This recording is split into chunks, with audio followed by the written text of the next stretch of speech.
Hey there, guys, and welcome back to the Travis and Damian podcast, episode 82. We're available on anchor.fm/Travis Damian podcast, along with Spotify, Apple Podcasts, Google Podcasts, and many more. Today, we're going to be talking about gaming and entertainment news, including Pokemon Scarlet and Violet. Then we'll get into our recent activities in gaming and manga. Lastly, our thoughts on the Netflix Marvel shows coming to Disney Plus and Funimation merging with Crunchyroll. So first up, Evo will not have Super Smash Bros. This year in any form, not in Melee, not in Ultimate. So before they even announced their full lineup, they made a statement on Twitter being like, hey, don't expect Smash Brothers. And I guess it's because Nintendo doesn't want to collaborate with Evo anymore, whether it's because it's under PlayStation now or whatever the case is. It just seems like that they just don't want to support Evo anymore, which is kind of strange, gonna be honest. But we'll talk about the full lineup for Evo later. But what was your initial reaction to Smash Brothers not being at Evo this year, Damian? Pretty crazy. I think a lot of people speculated that something weird would happen when, PlayStation and Sony was getting Evo and stuff. But it looked like, Sony was able to, they wanted to play nice, but Nintendo was just nah. And then they just pulled Smash out. And I think that's, super lame because a lot of the Nintendo, the official Nintendo tournaments, if you win first place, you basically get, a hand warmer. You know what I mean? You don't really get a whole lot. I heard a lot of horrible things about the, official Splatoon tournaments where you basically get jack shit. And it's not all about the money or whatever, but it's also, you kind of want a little bit of something and a little bit more hype. And Evo's, the biggest fighting game tournament around. So Smash not being there is a big blow both to Evo and just to Smash. I feel like no one really wins here except not even Nintendo, because eyes are on Smash and maybe someone's like, oh, maybe I'll try out Smash or something. To me, it just seems like a really idiotic move from Nintendo to just pull Smash from Evo, especially because it's usually the most hype part of Evo and probably the most viewed as well. It probably definitely is the most viewed part of Evo as well. So taking it out of Evo is just, I think it's really dumb. Yeah, I think some people are bringing up the fact that they have their own esports circuit now, which could be that. But at the same time, for me personally, as a very big, esports watcher, when it comes to League of Legends, you kind of have to dedicate to Riot sanctioned events because that's just how it is. But when it comes to Valorant, because I watch a lot of Valorant, I love watching 100 Thieves, TSM. Those are my main two teams that I watch. And they've been participating in a lot of they call them Mickey Mouse tournaments because they're sort of the tier 2 events. They're not the Riot sanctioned events. And watching those events, they take place in 2 days.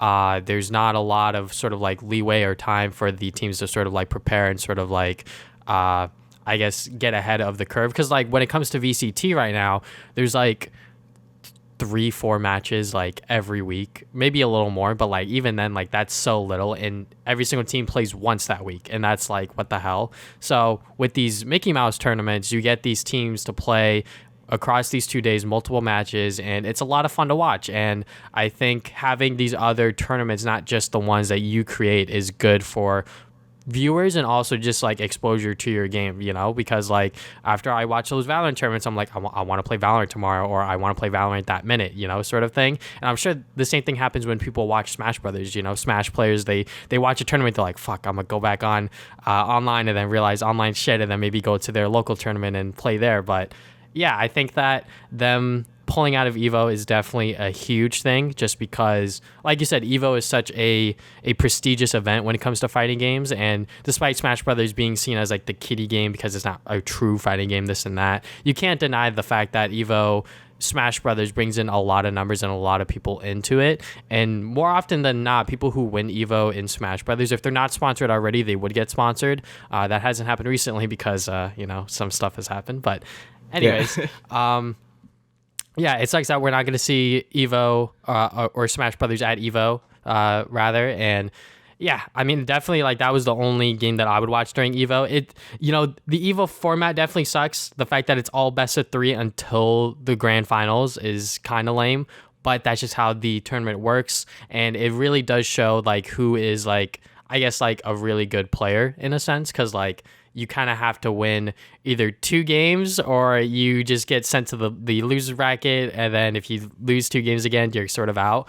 And obviously it is kind of unfair because when you have a best of 5, it's a lot more fair in a sense. But obviously the pressure's on at Evo and everyone's sort of trying to win that sort of trophy because it is very, very much a prestigious event. And if you win Evo, it's sort of a badge of honor, if you will. Yeah, so sort of a big deal if you win Evo. So it kind of sucks Smash is like not going to be there at all anymore. Wasn't it? Well, not the last 2 years, but didn't it get rid of Melee also? Like before? Yeah, and then everyone was upset about that. And now it's like, now it's all gone. So, so I bet if you're a real hardcore fighting game fan, never liked Smash, well, there you go. It's not there anymore. You got what you wanted, I guess. Are you happy now? But I guess I could go into the rest of the lineup now. Yeah. So instead of Smash, now we got Street Fighter 5, obviously, Guilty Gear Strive, Mortal Kombat 11, Tekken 7, King of Fighters 15, Melty Blood, Dragon Ball Fighter Z, Grand Blue Fantasy Versus, and Skullgirls. So, it's still like a solid lineup and stuff. Like I'm actually would probably watch a little bit of Guilty Gear since that game is really sick. Mm-hmm. Street Fighter 5, is always fun to watch Street Fighter and stuff. Dragon Ball as well. Skullgirls is cool to see. I don't know if that was in the last few Evos, but I know people really wanted it back and now it's back. So that's really cool because that game is cool too. But, yeah, it's still like a really like strong lineup. Like I don't want like, even if you're not into Smash, I think, Evo's still kind of worth watching just for these other games. But, it's no doubt that Smash was the big ticket item for Evo for the last like ever. So for us anyways, I would say. Yeah, for us anyway. Yeah, I'm not saying like everyone's like a Smash like player, like Smash enjoyer. but like I think all, that's like we shouldn't like crap on these games just because Smash is in it. Because, there's still a lot of cool stuff. Like, yeah, Guilty Gear Strive, I'm probably going to watch a bit of that. So. Yeah, still a pretty strong lineup in my opinion. Yeah, I mean, if I were to watch anything, it'd definitely be Dragon Ball Fighters, just because I don't really watch traditional fighting games, but I do watch some fighters because it is kind of cool seeing Dragon Ball characters do stuff and whatnot. And the game itself, like it is like a pretty sick, I guess like anime fighter, if you will. And a lot of people have been wanting other anime IPs to sort of take what Fighters has done and make their own actual like traditional fighting game because.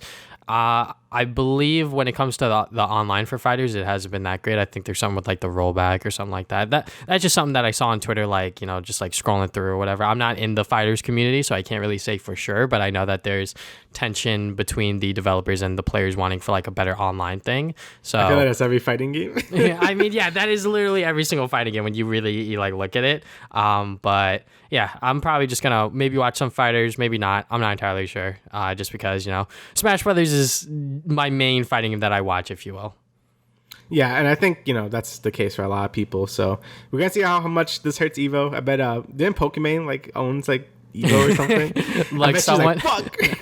someone made a joke about EE. He was like, he kept fighting with Pokemon. This is what happens. What it costs. But like those are all jokes. I'm sure that wasn't a main factor in it. I'm sure it was mainly just Nintendo being like, hey, we don't want to be a part of this anymore. We have our own thing. Thank you for, collaborating with us, but we're good now. But like I said earlier, I think it sucks that there's only going to be just these Nintendo, or not just these, but Nintendo's shifting away from Evo and sort of mainly doing like their own like sponsored events. And obviously there's going to be Smash Bros tournaments elsewhere that aren't Nintendo sponsored, but the big ones I guess are going to be supported by them and part of their circuit or whatever. Yeah, and we I guess we'll see how that goes because the last few Nintendo like official tournaments, I think the only good one I've seen was like when Smash 4 was first there, where Reggie was like, "I'm gonna kick your ass." Like, so that was pretty cool. But yeah, the rest of it was So I guess I could talk about this next thing. Pokemon Scarlet and Violet has been announced. So this is Gen 9. I think a lot of people were kind of worried when this Pokemon Direct thing happened. I was kind of like, I really hope we don't see Gen 9 because Arceus just came out, and that was a big game. I think Game Freak is counting it as a spin-off, even though I really don't think it is. And I really thought we weren't going to see Gen 9 because they were really like debating us the whole time. Like, oh, it's like Detective Pikachu. Like, it looks like Detective Pikachu 2 is going to come out because they like hinted with like the weird Pikachu doll in the beginning. And then like the whole beginning of this trailer was really weird. It was like a detective or a police guy like coming in, like looking at stuff. I'm like, all right, just Detective Pikachu 2. Like, that's whatever. But then it was Gen 9. So that's crazy. And in terms of how it looks, I think it looks pretty good. It looks like they're using the Arceus engine because apparently it's supposed to be a full open world. So Arceus was like sort of map based. So you had like 4 big maps. I think it was 4. Or was it 5? Whatever. But, it was like sectioned off. So you have like a big map and that's about it. So like Monster Hunter and stuff. This game is apparently supposed to be one big open world. So like there's no transitions or anything. Like just you go from the town to the routes and it's all seamless and stuff. So that's apparently the big selling point for this game. And in terms of graphics, I mean, it looks good for a Pokemon game, I guess. Like it looks like a step up from Arceus. Like the textures look a lot better. Like when you zoom in some of the Pokemon, you can see like Seviper had like you can see the scales on him and stuff, and like Lavatar, you can see like more detail on the Pokemon. So that's cool because I think the older Pokemon models from the 3DS games have been starting to like show their age a bit, where it's just like flat textures. So that's cool. But what really kind of looks bad is when they're in the city. Dude, the textures look so bad. Like when you see Pikachu just kind of standing there, like it doesn't even look like he's standing on anything. Like he looks like he's floating on like these really garbage textures, and I just don't get it. Like I feel like you could really honestly at this point I would rather take the hit to the frame rate because the frame rate is gonna be bad anyway. Like I would take the hit to the frame rate to make these resolutions look like, or these textures look way better because they look like 240p. I don't know why. But yeah, besides that, we also got the starters, and they're cool. You got like a grass cat, like the fire dinosaur guy, and the duck. And yeah, they're cool. Like I don't really feel that strongly about them. Like the cat's kind of just a cat. Like it's green, so it's grass. But I don't know. I'm not that sold on it. I kind of like the fire dinosaur because it looks stupid. But that's about it. I mean, yeah, I'm glad I didn't buy Legends Arceus because now I could actually jump in. We're gonna have to see how this game kind of works because Arceus was honestly like really good, and if this game could borrow a lot of those mechanics from Arceus, I would be happy. Like, I wouldn't even see the combat system and stuff because the combat's probably gonna be the same like the other Pokemon games, but I still want to like just summon my Pokemon and just fight the people right in the overworld. Like no load times, you just fight them like that. That shit would be like awesome. That's kind of the main thing I want from Arceus. If it's like goes back to the whole battle transition, fight the thing and takes fucking forever, like that would be kind of annoying. So if they do take that from Arceus, that'd be sick. And who knows? Maybe it will happen. So, but yeah, you could go outside. Nah, you're good, bro. I mean, Pokemon Scarlet and Violet. I mean, when this was announced, I was obviously very surprised because I didn't think that they would, like everyone else, announce Gen 9 so soon, especially when Legends Arceus literally just came out. And the starters, they're all so cute. I mean, literally all of the fan art that I saw on Twitter, I was just liking it because it was just fucking adorable. You got Quaxley, which is the water duck. Fure Coco, which is the... Don't even ask me how to pronounce these starter names. Look, man, I'm trying my best here. I suck at pronouncing words too, but that's the fire dinosaur. And Sprigatio? I don't fucking know. That's the grass cat. The region is based off Spain, so a lot of them are like more like Spanish type names. So I mean, like every single generation of Pokemon, I'm always like the water type for the most part. There's always I either pick the water type along with something else, or I always just stick with the water. But I mean, for this generation, I'm honestly down for all three of these. The fire dinosaur definitely looks fucking dumb as shit. But I remember with every single generation of Pokemon, whenever they announce brand new starters, we gotta wait till the evolutions come out because people start jumping ship. Because I will never forget when people were like, Froakie looks dumb as shit. Fuck Froakie. And then the evolutions came out, and then they're like, you know what? Greninja's kind of cool. I'm like, fuck you guys. Actually. Yeah, this is why I never pick a starter until I see its final evolution. Because that's what I'm going to see most of the time anyway. So, like, the starters, like, the first forms don't really matter too much for me. It's really the final evolution. Because, Froakie looked dumb as shit. And then, like, Greninja came out. I was like, oh, that's sick. I would thought for sure, I'm like, oh, Chespin? I'm going to pick Chespin. And then he looked dumb. Like, Chestnut looks really dumb. So, these starters are cool. Like, I like them. Usually I never pick the fire type. I actually might pick the fire type this time. Usually I'm a grass or water man. But, yeah, I might pick the fire type this time to shake it up, I guess. But the game is also supposed to come out this year as well. So it's supposed to come out like November probably. It said later in 2022, but yeah, it's November because it always is, which is crazy because that we have had the remakes of Gen 4 during November of last year. We had Legends Arceus at basically the end of January, and now we're getting a Pokemon Scarlet and Violet in the end of this year, which is insane to me. Like these are all like these aren't spin-off games. These are like all big RPG games too. So that's pretty crazy how fast they've been pumping these games out. So yeah, hopefully this game could perfect the Pokemon formula. Because usually the first generation on a console is usually not as great. Like, I love Gen 4, but Gen 5 I think is just better. Gen 6 I really don't like. I thought Gen 7 was great on 3DS. And hopefully, Sword and Shield was okay. So hopefully Gen 9 is like better and learns things from that. So I guess that's all we could really wait and see. I guess the only negative real thing I can say about this is I hate how the trainers look. They look like fucking bootleg. I don't know why this. I keep saying this. I don't know why Pokemon keeps moving away from its anime aesthetic. Like they always want to be like realistic. Or now these human characters, I just do not like them. Like they look like generic like store brand models you buy in like Unity or something. Like just I always like the Pokemon character designs like a lot. Like not talking about Pokemon, just like the character designs. I always thought they looked really cool. And now you just get this and it looks super generic. But whatever. I guess that doesn't really matter that much. But yeah, still zero drip. Zero drip. Yeah. Generic sim looking ass. Yeah, it's true. But yeah, Pokemon Scarlet and Violet coming out later this year. That is crazy. I know that the Diamond and Pearl remakes, they were given to someone else. Yeah, they were given to someone else, yeah. So, I'm sure that Game Freak was working in tandem with Legends Arceus and this game and sort of, getting feedback from what people have been saying about Legends Arceus and hopefully improving on this game. Obviously, we're going to have to wait and see until we get like actual gameplay of it.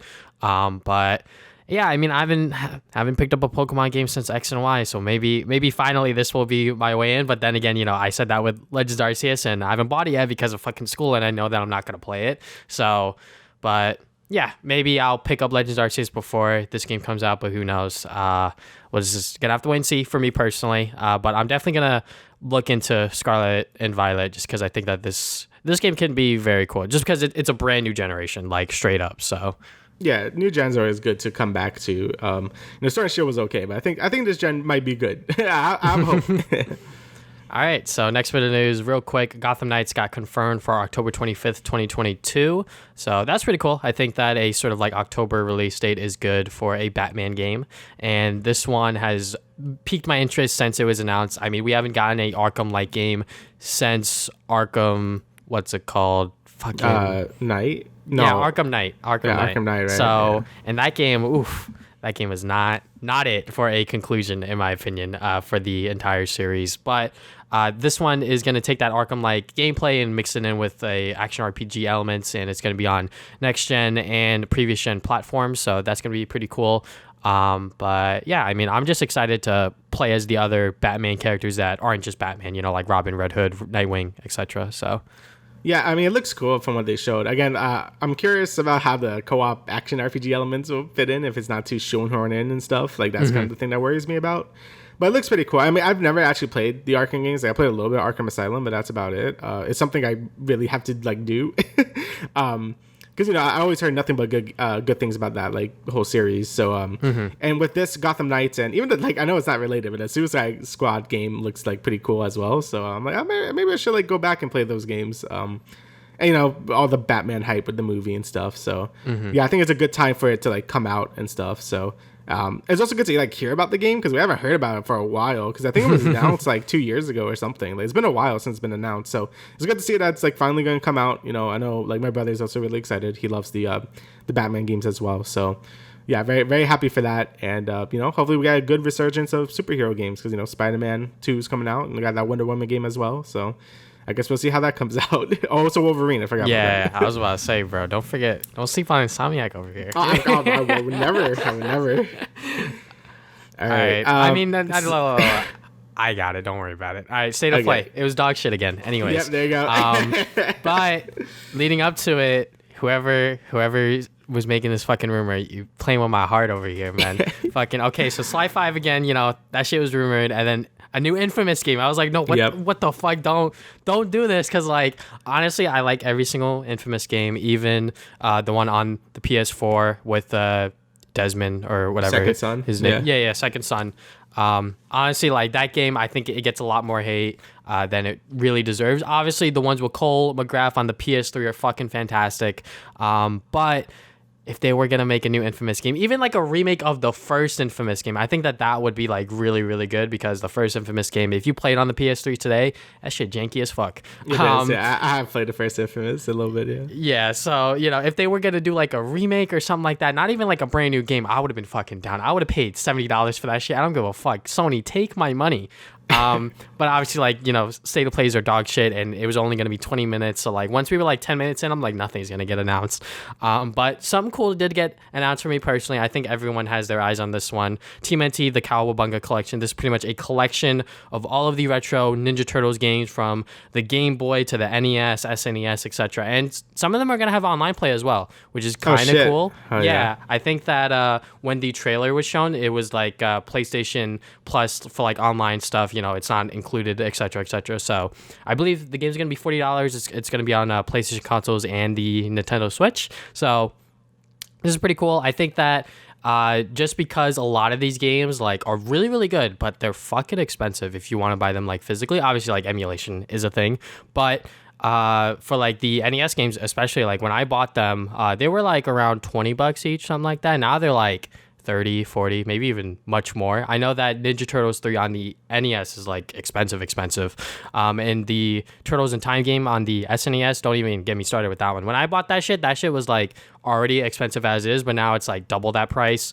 But yeah, it's just a nice collection of all of the classic Ninja Turtles games, and people can now play it on one collection, which is very, very cool. And that means that the prices of the games that I have for my own personal collection are going to go down, but that's fine. I was never planning on selling them in the future anyways, but if push comes to shove and I needed that money, I always had those games there. And I believe Hyperstone Heist might be on the collection as well, which is sort of like Turtles in Time from the SNES, but just a Genesis version of it. So yeah, pretty cool. I think that just because of the new Ninja Turtles retro game that was announced, they were like, hey, maybe we should just like, take these older games, just put them in a fucking collection and, make some money off that. So, pretty cool to go and see that. Hopefully this doesn't overshadow that new game. I doubt that it will.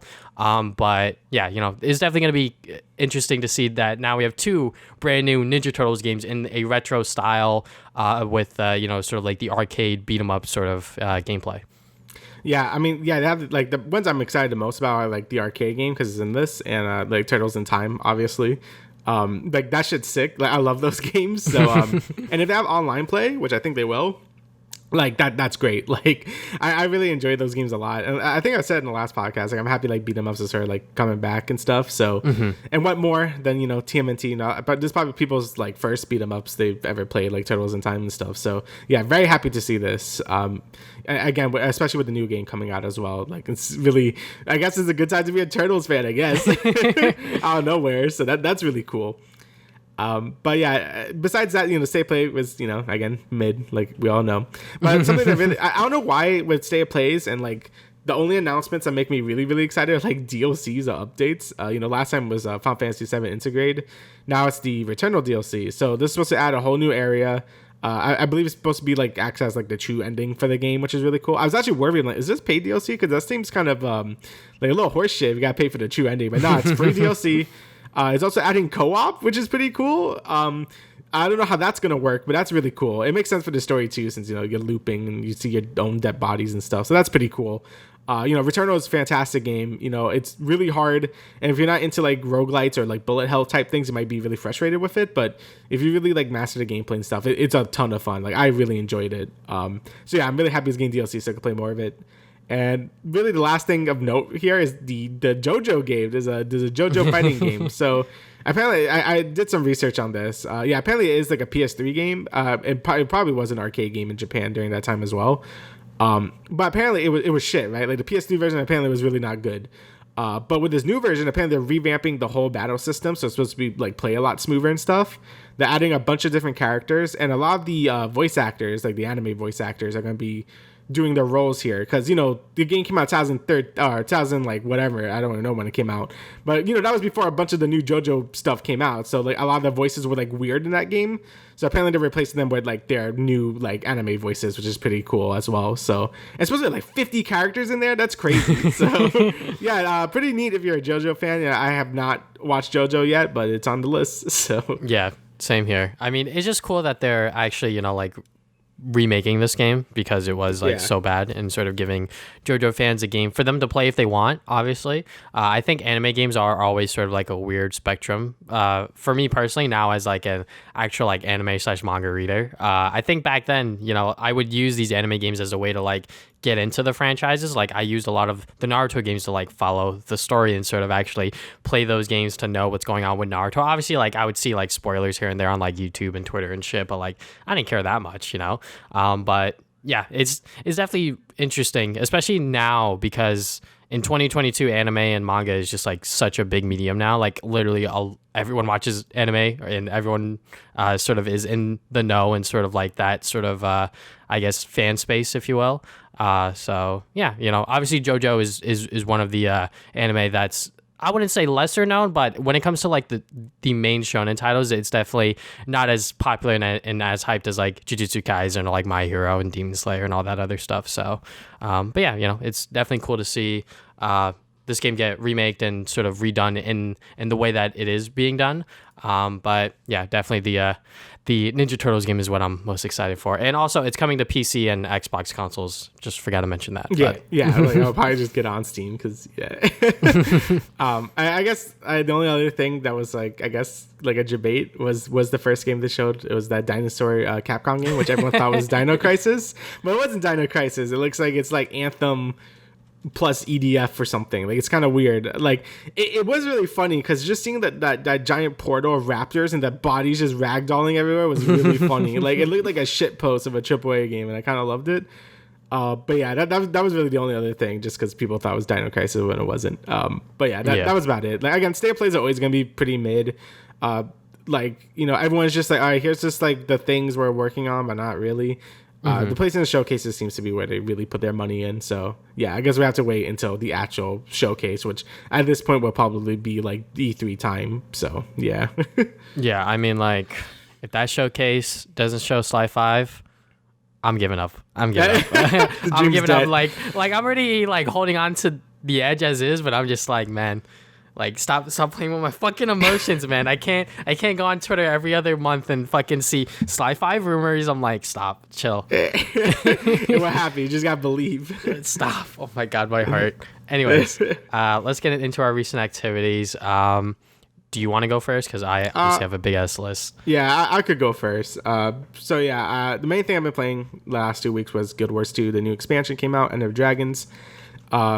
And yeah, I thought it was really good. So I haven't played Guild Wars in a little. Actually, that's a lie. I was catching up like 2 months ago with all the stuff I was missing, and on the podcast to talk about, yeah, Guild Wars 2 is very good. You know, like you know, it does so many different things that Final Fantasy does. You know, like the open world is way better.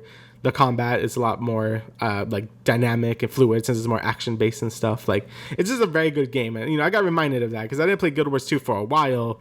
Since that like whole catching up I did, like it was like 2 years since I haven't played the game, so it was really nice to get like a refresh on the story and stuff and what's been going on. So End of Dragons came out, and I thought they really nailed it. Like I thought it was a very good expansion. Obviously it doesn't have like a big feat like expansion seller. Like Heart of Thorns had like gliders and like basically revamped everything Guild Wars did. Like had raids and masteries. Like they added a whole bunch of different end game systems that are still used today. So Heart of Thorns is only gonna feel like the biggest out of the three. Path of Fire added the mounts, which basically changed how the game is played forever. Like I just use mounts all the time, and they're all great. End of Dragons basically just added fishing, and you got like fishing boats. So it doesn't sound too exciting, but it's very fun. I love the fishing in this expansion. It's basically just Stardew Valley fishing. And in Stardew Valley, I have like 100 hours in that game, and like 50 of those hours are fishing. So yeah, I really like the fishing in this game. It's basically just that. But in terms of the story and stuff, I thought the story was actually really good this time around. Like, I think the Guild Wars 2 story has always been kind of weird. It's not like Final Fantasy 14 where you could tell the writers had a vision since the start, and that all had a big payoff in Endwalker where everything made sense. It was all great. It felt so satisfying, and I loved it. End of Dragons was very much, they always have different writers cycling in and out. They don't really have a clear vision besides, yeah, kill all the Elder Dragons and stuff. And I thought when they weren't dealing with the Elder Dragon stuff, I thought it was really good. Like I thought like a lot of the other characters were really neat. Some good villains. I love the setting of Cantha, which is basically just like an Asian inspired like place with I think called J-Tech. So everything's all like cyberpunky. It's really cool. Like really cool aesthetic. I really like it. But when you get towards the end of the expansion, it goes to the whole end of the world thing. It definitely feels very rushed, and it felt like the expansion could have been like a bit longer to like sort of dive deeper into this sort of thing. I mean, I kind of had the issue with Endwalker a little bit too, but I thought they were able to pull it off at the end. I feel like Guild Wars wasn't able to really do that, so things just kind of felt like came out of nowhere. So yeah, I wasn't a big fan of like sort of the end of the story, but for the most part, I really did enjoy the story. Like I thought the missions were a ton of fun. You know, all the voice acting is really good. You know, Guild Wars has always been really good with voice acting since everything's basically voice acted. And yeah, like, and again, like I was saying, the new features, the fishing is really good. The new strike missions, which are basically like single raid bosses, have been really fun. Like, I think the Guild Wars 2 team has basically looked at like what 14 was doing for their bosses and just kind of copied their homework. But that's good because it's still different enough because the combat systems are so different.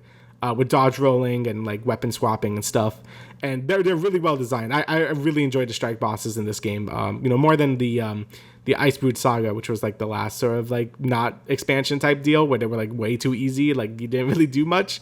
This one they actually have actual mechanics to them. You have dodge attacks and it's like a lot of fun. I think they did a great job with that. The final, like, there's been a lot of controversy because I did this like 5 times, still haven't completed. Is the final meta event, which are like basically there's like 4 maps in this expansion, and usually a meta event is like a thing that the whole map does. So it's like just a giant world boss basically. And usually these meta events aren't too hard. Like you need some coordination, but once you get a bit of coordination, it's not too hard. Like they don't really ask that much of the player. It's just like fun little things, or I guess fun big things you could do because it's like a big old open world event. The final one is very hard, and it's been having a lot of controversy. Like a lot of players have not been having a good time with it. I actually really like the difficulty, but I feel like there's some issues with the boss design in general.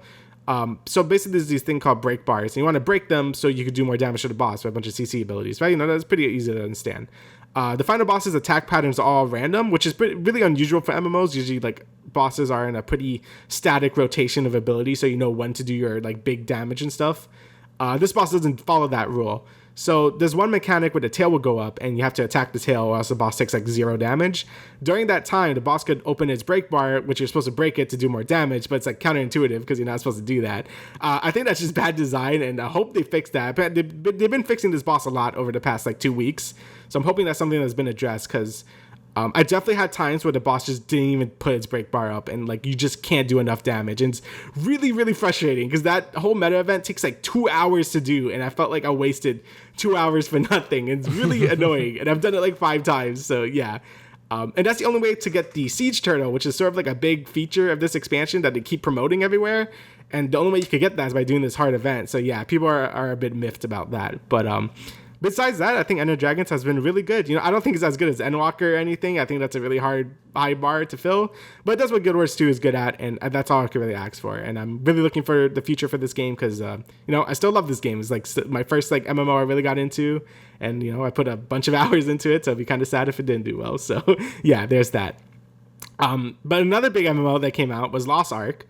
And you know, there's been a lot of hype for this game. Like I see a lot of people on Twitch was playing it when it came out and stuff. But man, you know, I'm not tricked that easily. I know this is a Korean MMO, and Korean MMOs fucking suck, okay? Like, Black Desert Online, like, the way they trick you is by having really good combat, right? Like, Black Desert Online has fantastic combat. Lost Ark has fantastic combat, but everything around it is just like not good. Like the UI is a fucking mess, man. Like when I load it into Lost Ark, like the game just explodes in your face with UI. Like here's a bunch of free gifts, here's login bonuses, here's this, here's that. Like just stop. Like you don't need all these things in my face. Like that turns me off way harder than like not getting anything, you know? Like if you just booted me into the game, play naturally. I don't even know about all this meta progression just yet. Let me like enjoy the game first. But no, like every Korean MMO has to do it like that. And then you get to the gameplay where, you know, it's fine. Like, you know, the combat, like I said, is like really fun. But it's basically just generic NPC questing. Like you talk to one guy, you kill a bunch of guys, you turn in the quest, you get XP, move to the next zone. And that's really about it. And the combat just couldn't carry me enough to like play more of it. I you know, played it for like 8 hours or something, just to like get a feel for it. And yeah, that's basically where I walked into. It's basically like any other Korean MMO, except it looks like Diablo, but it's not, which is kind of sad. I wish it kind of was just Diablo at that point. But it just has all the generic MMO trappings. And apparently the end game is pretty bad because it has the thing that, again, all Korean MMOs do where your gear enhancement. So you basically get gear by just doing hard dungeons and stuff. You know, that's pretty normal for any MMO. But to enhance the gear, you have to just do a bunch of RNG like crafting. So you get a bunch of really expensive materials to enhance your gear, but that it has like a chance. So you would upgrade your gear. It has like a 2% chance of actually working. So if it fails, you just have regrind all that really hard materials to get, and that's the horse shit. I've never liked that about Korean MMOs because it's just dumb. So yeah, Lost Ark, if you like it, more power to you. I just, I gave it a shot just to like say I did, and yeah, it's basically the same as any other Korean MMO. But yeah, it's probably gonna do well because that's just how it is. And last thing, Horizon Forbidden West. I haven't played too much of it because I was busy with Guild Wars. Just wanted to finish that, so I was just in the end game already. And it's still a great game. I haven't played too much of it since I talked about it, but hopefully I want to finish it by next podcast. So it's out of the way, and I'm ready for Kirby and like all that stuff coming out at the end of March. So yeah, that's basically all I've been doing. All right. So first up, I haven't been playing jack shit. I mean, I've been obsessed with TFT. I'm gonna be honest. Like every single chance I get, if I have like an hour, I'm like, fuck it, I'll play a game of TFT, and that gives me a chance to listen to. Shout out to Jimmy Mullen. I actually listen to his podcast when I play those games because it's actually a entertaining listen, and he has a lot of interesting guests that he knows from school and family and stuff like that. So yeah, I've pretty much been playing just TFT, obviously some Valorant here and there, but yeah, TFT has been my main thing. And I actually kind of know what I'm doing now. Cause like, I remember when I first talked about it with the new set, I was like, I don't know what the fuck I'm doing. And like, even though I do know what I'm doing, just keep in mind, there was a day where I played 2 games back to back. First game I took 8th. Next game I took 1st, so maybe I still don't know what the fuck I'm doing. But oh my god, there's TFT. Euphoria season 2. I've been watching that as it comes out because if I don't, I'm gonna get spoiled by it on Twitter because people on Twitter don't know that not everyone watches it when it comes out at night. But you kind of have to because if you go on Twitter and you want to see the memes and sort of participate in that shit, you just gotta watch it. And Euphoria season 2 is good. I think that it's not as good as season 1, which I feel like happens a lot of the time, but that's not necessarily a bad thing. It still deals with a lot of interesting topics when it comes to like drug abuse and sexuality and all this other shit. Yeah, it's definitely a fucking heavy ass show when it comes to those topics, and some people may say it's glorified and all this other stuff, but it's entertainment at the end of the day, so I don't necessarily take it like too seriously. Like obviously, like if you need help, like fucking call a hotline or some shit, but yeah. Euphoria season 2 is good. There's a lot more plot holes that aren't solved by the end of the season, which is kind of strange. I'm not sure if season 3 is going to have a time jump or something like that, because I think that would be the easiest way to sort of fix some of the issues that season 2 left off on. But even then, it's like, I don't know. I feel like that season 2 should have just like wrapped some of those plot holes up. There are definitely a lot of iconic moments within season 2 that I won't spoil or discuss here in detail, but you know what those are. The fucking play was definitely like the big thing. I love that episode. That is probably my favorite episode within season 2. And obviously Lexi Howard and fucking Fezco, they're fucking cute. Obviously, if you watch episode 1, there's gonna be more of that shit throughout season 2. But yeah, Euphoria season 2, it's still good. Like honestly, I think season 1 of Euphoria is like a near 10 out of 10, maybe like a very solid 9, and I think Euphoria season 2 is like a 7 or 8 if I had to like if I had to like put a number on it, and it obviously shows with the amount of like HBO Max subscribers and how popular this HBO series is. I think it's like as popular as like Game of Thrones or some shit, like some like random thing I saw on Twitter. But yeah, this show is fucking huge, and it's huge for a reason. A lot of people like it, and it's very good.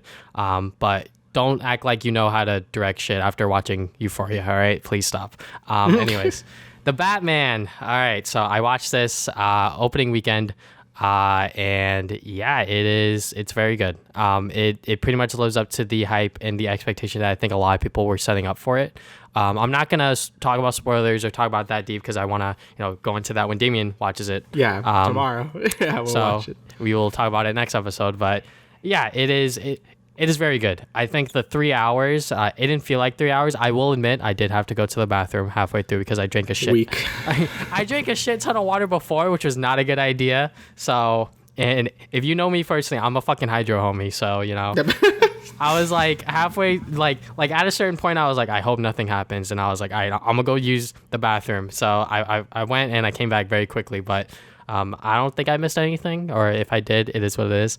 But yeah, it is very good. Robert Pattinson definitely takes on this role very seriously, and I think people need to realize that like he's only 2 years into being the Batman within this movie. Like when the movie starts, he's only been Batman for 2 years. So you see, he's not as sort of like slick and as sort of, I guess, experienced as, let's say Christian Bale's Batman from those movies. And obviously, like you like any Batman movie watcher is going to compare these two movies like innately, like that's just gonna naturally happen. But I think when you look at this movie in and of itself, it's very fucking good, and I really want to watch it again in theaters, but I probably won't. I'll probably just wait for it to go on HBO Max and then watch it again. But yeah, this is a very good movie, and it definitely deserves all of the hype that it gets, and I think that DC doing their own sort of like movies and things like that aren't like all connected is a good thing. But that's where I'll leave it at that. I obviously have a lot to say about this movie, but I'll save it for when Damian watches it. Now we got a lot of manga. So I've been reading some new series. So first up, Kaiju #8. This is like the newest sort of like shonen series. Obviously, it involves kaiju. And yeah, that's all I'll really say, because I'm really like, that's all I knew about it when I was going into it, and it's really good. Like the first volume of it, which is how many fucking chapters? It's 7 chapters, and it is very good. I think the way that they set up these characters, so pretty much like the main character, he's sort of like he cleans up after the badass people killed the kaiju, and he's always wanted to be that, but like he's getting old, so he's like, oh shit, like I could still do it, but like should I do it? So you sort of see him go through that, and other stuff happens obviously, and it's actually like kind of funny too. I didn't expect this shonen manga to like have like funny moments, but I guess I should have expected that because it's a fucking shonen. But yeah, it's funny. It's very cool. A lot of action. Like I think Damian would definitely like this because he loves fucking kaiju. Yeah, I heard. Who talked about it? Was it Super Eye Patch? Someone talked about it. I'm like, this looks cool. So yeah, I think the Anime Man might have talked about it in one of his monthly otaku videos like a while ago. But yeah, it is very good. Skip and Loafer is a slice of life romance manga. Pretty much about this country girl going to the city for, I believe, her final 2 years of high school or something like that. And yeah, it's pretty funny. It's pretty quirky. I'm very much enjoying it as of right now. I've only read volume 1 because I bought it at a comic book store because they had a sale going on, and I was like, I need one more book, and I saw this one, and I've heard good things about it. So.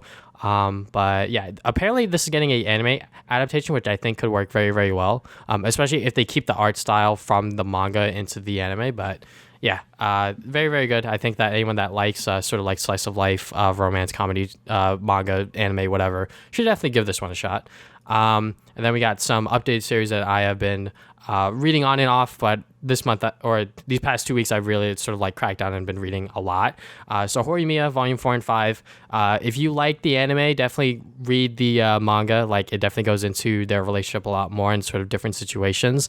There was one chapter that they adapted into the anime, and I knew how it was going to end, but I felt very emotional about it at the end. I don't know why. It was literally about when Hori-san, or no. When Miyamura, he was like gone for like 5 days or whatever, and Hori was like counting the days of when he was coming back, and then when they finally got back together, it was like I don't know why. Like I was legit almost crying during my fucking break at work. I was like, what the fuck am I doing, man? Holy shit. But yeah, Horimiya is very, very good. I know that they are reprinting the volume slowly, so hopefully you'll be able to get those, because I know when the anime first came out, it was fucking impossible to get these goddamn volumes, but now I think it should be a little easier. So there's that. Chainsaw Man, I know that the anime is going to happen eventually, but I like, or I already bought the manga, so I might as well fucking read it, right? So it's good. It's fucking shonen. There's a lot of blood. There's a lot of gore because the fucking guy is Chainsaw Man. So, but yeah, that's all I'll really say because I don't want to, give away too much. When will Ayumu make his move? This is pretty much Teasing Master Takagi-san, but with I forget what it's called, but it's like chess, but like I guess the Japanese version. I don't know exactly what it is, but pretty much you're just seeing them do, cute shit. And instead of the girl teasing the guy, it's pretty much the guy teasing her, but like not intentionally. He sort of just like says shit like very like stoic. He's like, "You're cute," and then she like gets all flustered, and yeah, it's cute. It's whatever. That's my kind of shit. Obviously, Rent a Girlfriend Volume 10. This one's been out for a minute, so I finally got it from Right Stuff because I've had it on pre-order for a bit. And yeah, people, I guess it's like cool to like hate on Rental Girlfriend now. I don't know what it is, but I don't know. I'll keep reading it. I fucking like this shit. This shit is so stupid and fun. Like, just seeing Kazuya just like do like the dumbest things. I mean, like he's getting better about it in the manga where I am right now, but it is what it is. It's fucking Rent a Girlfriend. Teaser Master Takagi-san. I've been watching the anime and reading the newest volume of the manga that's in English. And volume 13 actually does take a lot of the situations from season 3 that's going on right now, which I didn't know. So like just reading it in the manga form was kind of cool because like I guess it's sort of like, because I didn't expect that, because usually the manga happens and then the anime, but I guess the manga in the US printing is just slower or whatever. But yeah, kind of cool. Nagatoro Volume 9, it's the same old shit with fucking Nagatoro teasing senpai or whatever. So but there's that.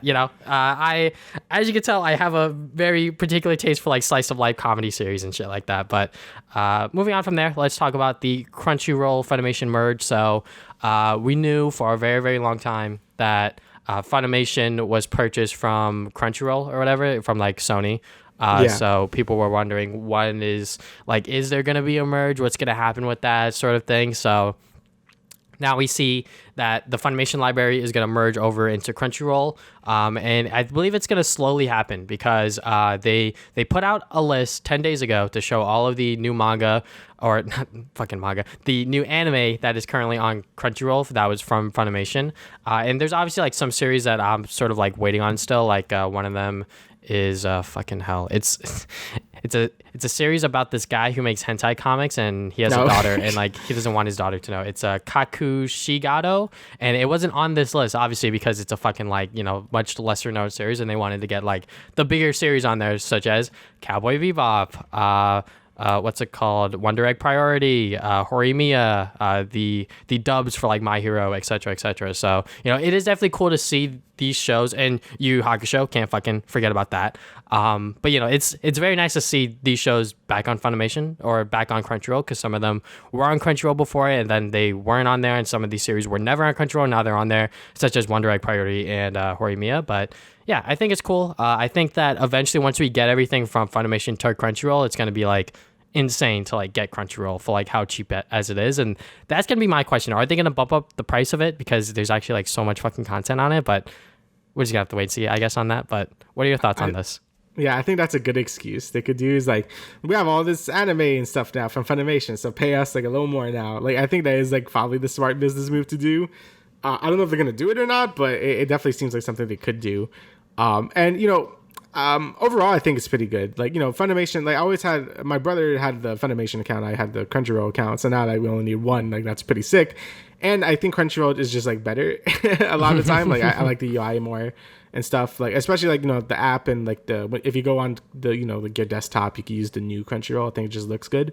And yeah, I think that's great to have everything all in one place. I think that's what a lot of people want with like Netflix and stuff, where Netflix used to have everything, but now it's like, everyone kind of just ripped apart and went to their own streaming services, and it's basically just cable 2.0 at that point. So I guess with anime, I think it's more, we have like you could just have like one service, I guess, because anime is like a little more niche, I guess. Like obviously it's more mainstream now, but like it's not as big as on like other streaming services. So yeah, it makes sense to have everything like all, or mostly everything in one thing now. Obviously there's like animes and Hulu and Amazon and stuff that will stay there, but for the most part, this is going to be a good catch-all for basically most anime at this point, since, Funimation had a lot of exclusives as well, but now it being combined with Crunchyroll, I think that's just good for everyone at that point, you know what I mean? Like, I know you could say about things like monopolies and stuff like that, but they were already both bought by Sony a while ago, so it's like, it doesn't really matter now. So, yeah, I think having it all in one place is definitely the best thing to do. I think having two separate apps was, like, kind of weird at that point, so, yeah, definitely the right move. Yeah, I mean, having a majority of it on one service is nice for people to those that want to actually like get into anime, because like obviously like there are stepping stones with if you already have like Netflix, they have a good amount of like the normie shows on there, and then if you have Hulu, there's also some shows on there as well. But if you really like want to get into like I guess like the weirder stuff when it comes to anime, Crunchyroll is sort of like the main thing because most of the time it is on there, sometimes it's not. But yeah, I mean, I think that this merge and we're obviously going to see a lot of things that were on Funimation now go on to Crunchyroll is cool. So now people can watch Horimiya because that's a very, very good show in my opinion, to those that like slice of life romance sort of comedy dramas and shit like that, or not a drama but mostly slice of life comedy romance. And then you had things like Log Horizon. This is a show that I've wanted to watch for a long time, and now it is on Crunchyroll. I don't know if it was just on Funimation. I might be confusing one of the anime with Amazon. I forget exactly what it is. One of the shows, it's like exclusive on Amazon. I forget exactly what it's called. Something Horizon. I fucking forget. I forget too. It could be Log Horizon. I don't think it is. I think it's another show because it looks cutesy and then it's like super depressing. I can't fucking remember what it's called. But anyways, all I know is like Made in Abyss looks like cutesy. Yeah, like, actually, depressing. yes, it is. It is Made in Abyss. I'm fucking stupid. Anyways, yeah, it is definitely cool to see Yu Hakusho on here. One Direct Priority. I'm not sure if the special is going to be on Crunchyroll because I still haven't watched that. But I know that the special kind of ruins the entire series. No. So that's why I haven't watched it yet, because I'm like, I don't want to ruin my perspective on this show, because One Direct Priority, like in and of itself, like as a original anime season, it's very, very cool. But apparently like the movie special just like ruins everything because it like opens up like a bunch of different fucking things. Skate the Infinity is fucking on here. I'm just looking at this shit now. That's cool. This is a series that I wanted to watch when it was airing, but it was on fucking Funimation, so I was just like, I'll just put it on my list and watch it another time. But yeah, what else can I really say? Especially if you like dub anime, like if you like watching dub, like now a lot of that stuff is on Crunchyroll because that's what a majority of it is moving over. Obviously, there's some stuff that's obviously brand new and subbed. Like I said, Yu Yu Hakusho. If you want to watch Promised Neverland season 2, I fucking wouldn't recommend it. But if you want to watch that, it's on there now. But yeah. Very, very cool. I think that once we get everything from Funimation onto Crunchyroll, I think that's when it's going to be like really, really cool. Yeah, like when everything is there, yeah, it's going to be pretty sick. I still need to check because I know like Funimation had like Gurren Lagann. Like I'd love to watch it again if it's like on Crunchyroll and stuff. Like I'll rewatch it again. I haven't watched Gurren Lagann in a while. And yeah, like you said, like I think having like, because Funimation always had a lot more dubs than Crunchyroll did, and obviously that won't matter to everyone. But it's also nice for some people that like dubs or subs, and they have a choice now. Like I think that's always neat, especially with some of the bigger shows like having dubs and stuff. So yeah, definitely really cool to have all those options all in Crunchyroll now with like one subscription. So yeah, it's really good to see. And again, we can't really complain about monopoly like stuff because it's already been bought. Like both of them have already been bought by the same company, so combining them just makes sense. And yeah, very excited to see all the new animes to get on there, and just more things on the watch list to add. So yeah, I mean, when it comes to me, for like sub versus dub, like if the dub's good, I'll watch it dubbed. But like when it comes to me rewatching a show, like I will definitely try the dub, maybe for like an episode or two, and then if I'm down with it, I'll continue rewatching it in dub. But yeah, that I guess sub and dub just gives me an excuse to rewatch a show because I did that with fucking Rent a Girlfriend when that was still like kind of new. But maybe I'll do that with Quintessential Quintuplets because now the dub is now on Crunchyroll. So and I have no idea what the fucking dub sounds like, so I'm kind of scared, but. Yeah, it all depends. Like it just depends on your tolerance for like dubs and stuff. I was always used to it because I play like a lot, but still play a lot of Japanese games in like English because I'm too lazy to change it, and like I think it's fine most of the time. With anime, I mostly watch it subbed now just because I don't feel like waiting for it to be dubbed. So it's either or. I don't really care. But yeah, it's all up to personal preference. But that's a whole other freaking debate. All right, so I guess next with more merging of stuff, the Marvel's Netflix shows all coming to Disney Plus on March 16th. So, Daredevil, Jessica Jones, Luke Cage, Iron Fist, Defenders, The Punisher, and Agents of S.H.I.E.L.D. So, yeah, this was something we were talking about, like, last podcast, I think. Yeah. Yeah, and, we were saying, like, hey, the show will go on Disney Plus, and like they're in Canada, why is it not here?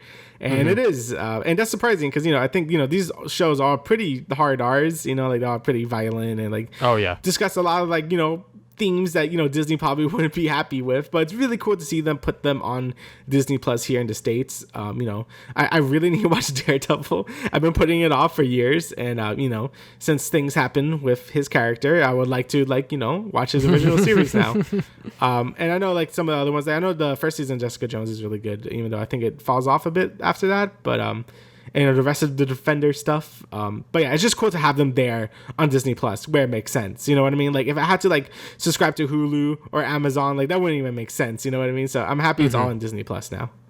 Yeah, I mean, yeah. I was surprised, but I was also very happy that these shows are coming to Disney Plus because that just means that I don't gotta subscribe to Hulu because fuck Hulu. But actually, like not fuck Hulu. Hulu does have some good content, but it's nice that I already have Disney Plus, so having these shows in this Marvel sphere as well, along with all of the other Marvel stuff, is very very cool. And also, this gives people an opportunity to watch Daredevil, Jessica Jones, Luke Cage, Iron Fist, Defenders, Punisher, and maybe even Agents of Shield. I mean, I was an Agents of Shield watcher when it was first airing and when it was actually on like ABC and shit.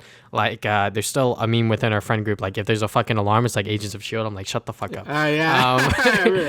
But yeah, I mean, like, the show was kind of good for like the first season and a half, and then I kind of fell off and just sort of became disinterested in it. But I don't know. I have no idea what happened with Agents of Shield. I know that they wanted it to like connect with the movies, but they were just like sort of like not letting that happen anymore or whatever. I know Nick Fury showed up in season 1 or some shit, but with the Netflix shows, it was sort of always just like sort of passing by, sort of like the event, the sort of like New York incident and shit like that is what they sort of call it. But yeah, I mean, Daredevil, like I'm rewatching that shit when it hits Disney Plus just because like I love Daredevil so much, and season 1 is probably like the best sort of like superhero TV shit you will ever watch, like 100%. Like it is so good. The amount of shit that they're able to do within those 8 episodes is like kind of insane, I'm gonna be honest. Like it is so fucking good. And like season 2, maybe not just as good, but it is still good. You get to explore Daredevil more, and season 3 is just like fucking insane as well. Like season 3, it's definitely a tie between season 1 and 2, or season 1 and 3 for me personally. I know some people like season 1 more, some people like season 3 more, etc., but Daredevil is definitely like the cream of the crop when it comes to the Marvel Netflix shows. Not to say Jessica Jones is bad, because Jessica Jones is very very good. I haven't watched season 2 yet, which like this definitely gives me an excuse to watch season 2 now on Disney Plus. Luke Cage, it's fine. I know season 2 gets some hate. I tried to watch season 2, but I was just like not into it, or whatever the case was. Season 1's good. I definitely like season 1. Iron Fist. What can I say that hasn't already been said? It's not like terrible, but like it's definitely the weakest out of the Defender shows, and I could see why a lot of people just like don't like it. And then the Defenders, you get to see them all come together and collaborate, sort of like the Avengers of the Marvel Netflix shit, which was really really cool. Seeing them all on screen together and sort of like merging and shit like that, and have this like sort of storyline all come together. It is kind of messy, I'm gonna be honest. Like Defenders is not like a very good show, but once you watch all 5 of or all 4 of these shows, you don't need to watch Punisher for Defenders, but Punisher is good. I will say that I watched season 1 and that was very very good, but partway through season 2, once again, I was just like not into it. I don't know what it was, but yeah, it's definitely cool to see these shows come on to Disney Plus, because like I said, it definitely would have been weird if like these shows went to some other streaming service that wasn't Disney Plus, in my opinion. Yeah, like I said before, it just wouldn't make sense. Like having everything in Disney Plus makes. I mean, probably have the own little corner where it's like, hey, make sure you're like of the right age to watch this. Because little Timmy watching like Endgame is gonna be like, oh shit, I'm gonna watch some Daredevil or whatever, and then like it gets kind of real. So yeah, like yeah, I think they're probably gonna be like, hey, this is for the mature audience and stuff like that. So it also gives me hope like they won't butcher like not Daredevil, Deadpool. I mean, like they said it was gonna be rated R, so like let's hope like Deadpool 3 is gonna be just as good as the other 2. But that's a whole separate discussion about like Disney and like rated R stuff. But it looks like they're more open to the idea now, so that's good. Yeah, I know that they're implementing like a sort of like parental thing for Disney Plus in general, but also because of these shows.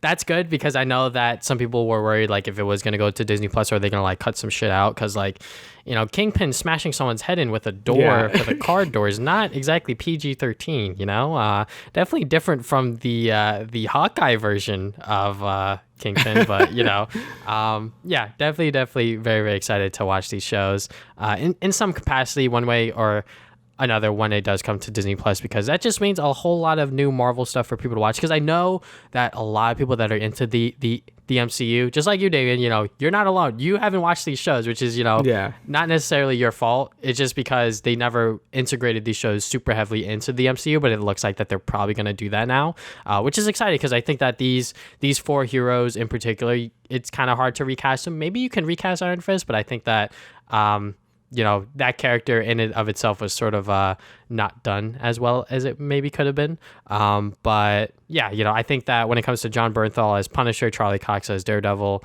the actress that plays Jessica Jones, and the actor that plays Luke Cage, it's very, very hard to recast those characters, in my opinion. So, hopefully we get to see them more in actual MCU stuff. So yeah, very, very excited. Yeah, and I guess another big thing comes to Disney Plus is the Obi-Wan Kenobi show. So this was already announced, obviously before, but now we got a teaser, and yeah, it looks pretty good. The actor, I forget what his name is, looking a little old now, but it's kind of cool how they're playing it into like the original trilogy when he's looking at like tiny Luke when he's like older Obi-Wan. That's cool, but it's like that actor from the prequels, like that I don't know, that's really neat.